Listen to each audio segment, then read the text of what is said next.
Hello. This is Elizabeth Griffin, your indie author from South Philadelphia, and welcome back to my channel. Today I'm excited to talk to you because I've been thinking about story arcs because I've been hearing a lot about them during the Romance Writers of America conference.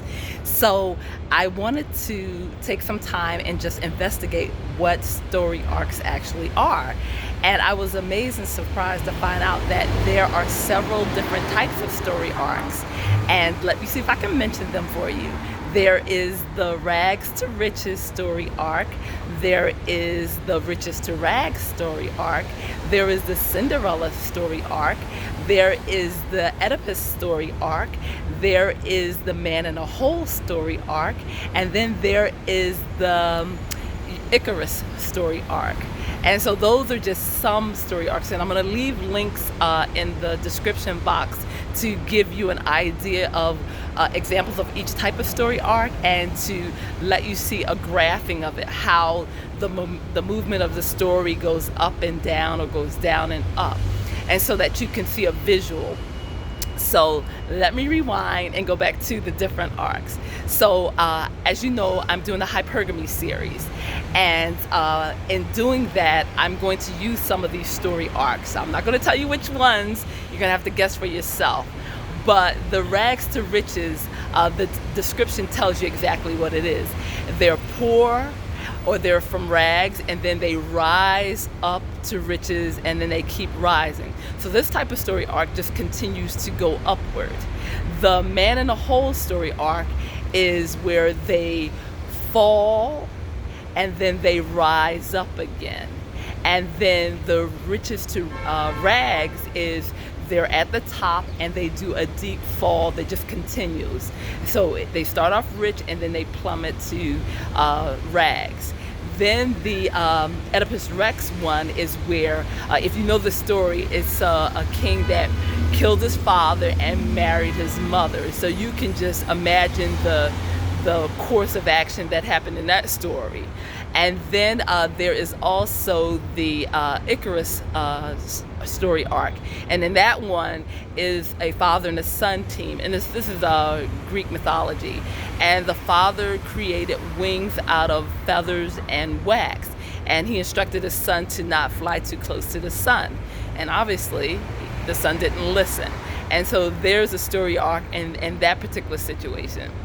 So I hope this kind of gives you an idea of story arcs and how they're important to a story. And what a story arc does, and which I like, is that it kind of gives you a diagram, or it gives you a pattern or a path. So you know that if you do a rags to riches, then you know that they will be poor and then they'll just rise up and become rich. There's also the Cinderella story arc, I left that one out, where they start off poor and then they go up and then they come down and they go up. So there are different story arcs, and I wanted to mention this as part of application.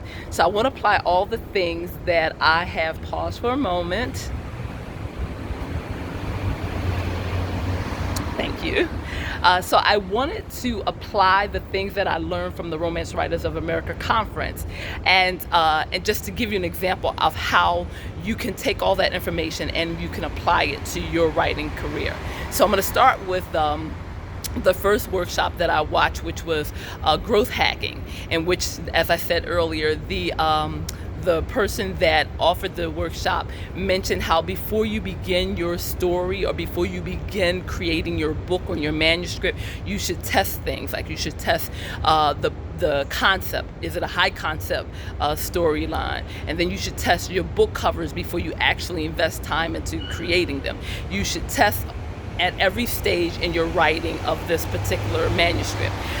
Before you actually write the story, you should work on your branding. You should see how are you going to market this, who are you marketing to, who's your target audience, what's your tagline, as I said, what is your branding, and then once you get all that information and feedback about the story itself, and you have positive feedback and you tweaked it, then you start writing your story. And the reason you want to do growth hacking is because you want to embed certain viral components to your writing to make your product take off, to let it go viral. So that could be in the cover, that could be in telling the best story you can, and by doing that you would test out your manuscript. You would edit it, you would get feedback, you would edit it again, you would get feedback. Pardon me, and I'm gonna go up these steps.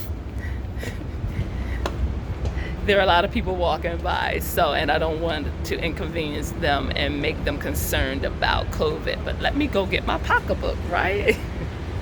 So, as I said, you want to test your product out all along the lines of production, and once you are satisfied that you've created the best product possible, then you will start producing it and manufacturing it. And so that's what I learned through growth. Hello, hi. Oh, thank you. And that's what you learn from the workshop, Growth Hacking. You, as I said, you will review everything, get it to be in the best product you can, and then you'll start producing it and marketing it. And the next thing I learned, application, as we said, was dark moments and killer endings, and we talked about that in a previous video, where you will take certain events in the story and you will utilize them and make them as riveting as possible, and you will make sure that you work on your ending so that it is impactful and dramatic.